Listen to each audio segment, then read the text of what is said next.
He was freaking out. How am I going to shoot a shark movie without seeing the shark? What's up, everybody? I want to talk a little bit about film, TV production. I still talk to a lot of people in the industry. I still have a lot of respect for the industry, but it's amazing how the last 10, 15 years, the industry has completely changed. Not for the better, in my opinion. I'm not a fan of streaming because I've seen where streaming was headed. It's exactly heading that direction, which is just basically distraction. I come from an age where back in the 90s, you wanted to watch a movie. First, you had to wait 6 months after it came out in the theater to actually catch it on DVD, or even before that, it was on VHS, and you would rent it and watch it and experience it. Recently, Netflix is acquiring Warner Brothers, which is one of the biggest libraries out there, $88 billion. And now Paramount is fighting this for $103 billion, whatever. And these are insane numbers. Like, the problem that we have is that Netflix is talking about giving Warner Brothers movies 17 days in the theater. 17 days is 2 weekends. It's not enough time for a movie to get word of mouth and get other people to watch it. And then if you're on a streaming platform and you really you're on the fence about watching something, you'll just tell yourself, we'll wait for it to come out on streaming. Back in the day, you would go and watch it 6 months after it came out in the theater. And if you couldn't get a copy because they were all gone, I started walking around and you started coming across these movies that were known as straight to video. They had big name actors in them, but they just never went to the theater. And so you would walk around and find these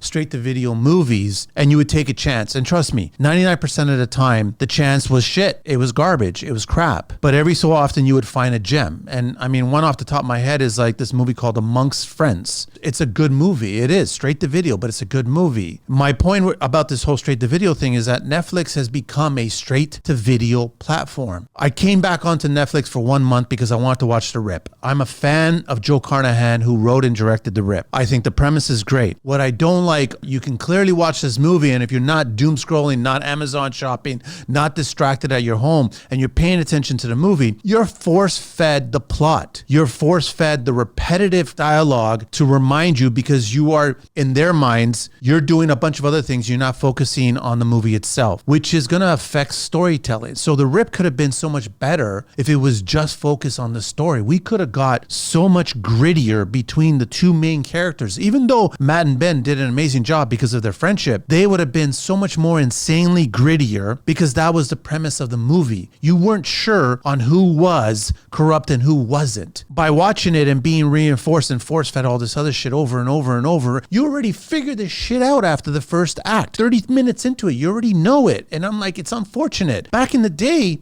filmmakers were tied. Jaws, Spielberg. Shark kept on breaking down. He was freaking out. How am I going to shoot a shark movie without seeing the shark? He came up with the idea of putting the camera at the edge of the water surface, which scared the shit out of everybody. And that was the beginning of a blockbuster. There's lots of movies, lots of history. A filmmaker's hands are tied regarding schedule, actors, budget, what have you. And they come up with a better idea. Problem with Netflix now is they keep on throwing $300+ million at everything, hire a director who's just a puppet, and they basically shoot the shit out of everything. You don't get a chance to nurture the story and figure out the character development. You don't get a chance to rehearse. You don't get a chance to actually make films. You get a chance to hit streaming and social media and doom scrolling markers. In my opinion, have nothing to do with telling a great story. As a Netflix subscriber, you're sitting there and you're like, a month and a half, this movie's going to be on Netflix. Do we want to spend the money and go to the theater? And trust me, I don't buy anything from the concession stand. I can't justify paying $10 for a drink and $12 for a fucking candy bar. I can't justify any of that shit. The food's all crap to begin with. I make better popcorn at home. But the streaming model is only getting worse, and the restrictions of it. Amazon's doing the exact same thing, and you watch these things that could be great